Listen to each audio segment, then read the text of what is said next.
আকাশবাণী আগরতলা স্থানীয় সংবাদ পড়ছি ইতিকণা মুখোপাধ্যায়। প্রধানমন্ত্রী নরেন্দ্র মোদী আজ সংবিধান সদনের সেন্ট্রাল হলে সংবিধান দিবস উদযাপনে অংশগ্রহণ করবেন। রাষ্ট্রপতি দ্রৌপদী মুর্মু, উপরাষ্ট্রপতি সিপি রাধাকৃষ্ণন এবং লোকসভার অধ্যক্ষ ওম বিড়লা সহ উভয় কক্ষের সাংসদরাও এই অনুষ্ঠানে যোগ দেবেন। রাষ্ট্রপতি মুর্মু অনুষ্ঠান চলাকালীন সংবিধানের প্রস্তাবনা পাঠে নেতৃত্ব দেবেন। এছাড়াও মালায়ালাম, মারাঠি, নেপালি, পাঞ্জাবি, বোডো, কাশ্মীরি, তেলেগু, উড়িয়া এবং অসমিয়া সহ ৯টি ভাষায় সংবিধানের একটি অনুবাদিত সংস্করণ প্রকাশ করা হবে। এই উপলক্ষে একটি স্মারক পুস্তিকাও প্রকাশ করা হবে। উল্লেখ্য, এই বছর সংবিধান গ্রহণের ৭৬তম বার্ষিকী। প্রধানমন্ত্রী নরেন্দ্র মোদী আজ ভিডিও কনফারেন্সের হায়দ্রাবাদের জিএমআর এরোস্পেস অ্যান্ড ইন্ডাস্ট্রিয়াল পার্কে সাফরান এয়ারক্রাফট ইঞ্জিন সার্ভিসেস ইন্ডিয়া সুবিধার উদ্বোধন করবেন। প্রধানমন্ত্রীর কার্যালয় এক বিবৃতিতে জানিয়েছে, SAESI হল শীর্ষস্থানীয় বিমান চালনা ইঞ্জিনগুলির জন্য সাফরানের সমর্পিত রক্ষণাবেক্ষণ, মেরামত এবং অন্যান্য সুবিধা প্রদানের সংস্থা। উল্লেখ্য, প্রথমবারের মতো একটি বিশ্বজনীন ইঞ্জিন অরিজিনাল ইকুইপমেন্ট প্রস্তুতকারক ভারতে MRO কর্মকাণ্ড শুরু করতে যাচ্ছে। MRO সুবিধাটি বিমান চলাচল ক্ষেত্রে স্বনির্ভরতার লক্ষ্যে একটি বড় পদক্ষেপ হবে। জনজাতিদের উন্নয়নে বিভিন্ন প্রকল্পের অগ্রগতির কাজ খতিয়ে দেখতে কেন্দ্রীয় জনজাতি কল্যাণমন্ত্রী জুয়েল ওরাম গতকাল আগরতলায় এসে পৌঁছেছেন। দুদিন রাজ্যে অবস্থানকালে তিনি রাজ্যের বিভিন্ন জেলা সফর করবেন এবং বিভিন্ন প্রকল্পের অগ্রগতি খতিয়ে দেখবেন। আগরতলায় তাকে স্বাগত জানান জনজাতি কল্যাণমন্ত্রী বিকাশ দেববর্মা, সমাজ কল্যাণ ও সমাজ শিক্ষামন্ত্রী টিঙ্কু রায়। প্রধানমন্ত্রী নরেন্দ্র মোদী উত্তরপ্রদেশের অযোধ্যায় শ্রীরাম জন্মভূমি মন্দিরের চূড়ায় গতকাল ধর্মধ্বজা উত্তোলন করেছেন। এর মাধ্যমে রাম মন্দির নির্মাণের কাজ আনুষ্ঠানিকভাবে সম্পন্ন হল।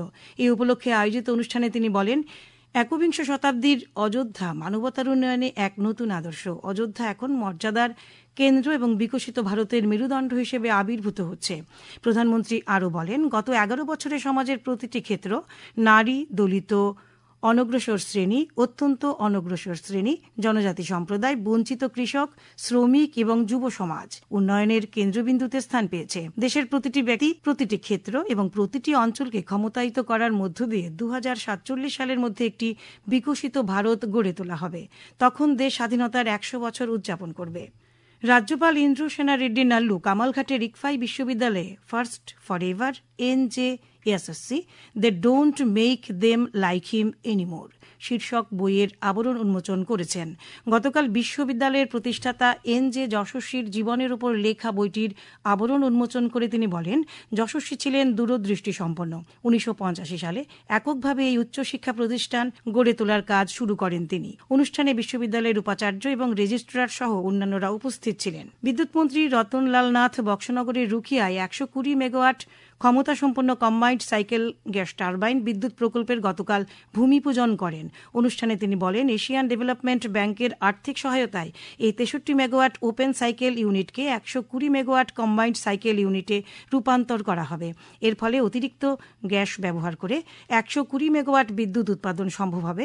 প্রকল্পের মোট ব্যয় হবে 1320 কোটি টাকা এবং আগামী 3 বছরের মধ্যে এই প্রকল্পের কাজ সম্পূর্ণ হবে। বনমন্ত্রী অনিমেষ দেববর্মা জানিয়েছেন, তেলিয়ামুড়া মহকুমার মুঙ্গিয়াকামি ব্লকের তুইকর্ম গ্রামে পাকা রাস্তা নির্মাণে 7 কোটি টাকা ব্যয় করা হবে। গতকাল বিকেলে তুইকর্ম গ্রামের জনগণের সঙ্গে মিলিত এই গ্রামের বিভিন্ন সমস্যা সম্পর্কে অবহিত হবার সময় বনমন্ত্রী কথা জানান।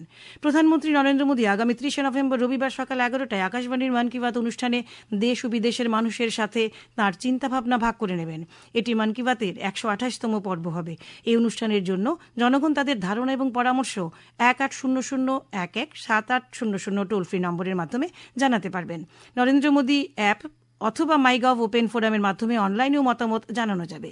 এছাড়াও 1922 নম্বরে মিসড কল দিয়ে প্রাপ্ত লিঙ্কে সরাসরি পরামর্শ জানাতে পারেন। আসন্ন পর্বের জন্য পরামর্শ এ মাসের 28 তারিখ পর্যন্ত গ্রহণ করা হবে। কোচবিহার ট্রফি অনূর্ধ্ব 19 বছরের ক্রিকেটের 4 দিনের খেলায় মধ্যপ্রদেশ ইনিংস এবং 140 রানে ত্রিপুরাকে পরাজিত করেছে। সাগরের মধ্যপ্রদেশ ক্রিকেট অ্যাসোসিয়েশনের মাঠে তৃতীয় দিনে বিনা উইকেটে 10 রান থেকে দ্বিতীয় ইনিংসে খেলতে নেমে রাজ্য দল সবকটি উইকেট হারিয়ে 268 রান করতে সক্ষম হয়। আজ দুপুর পর্যন্ত আবহাওয়ার পূর্বাভাসে জানানো হয়েছে, আকাশ প্রধানত পরিষ্কার থাকবে। সকালের দিকে হালকা থেকে মাঝারি কুয়াশা ছিল। দিনের সর্বোচ্চ তাপমাত্রা থাকবে 29 ডিগ্রির কাছাকাছি।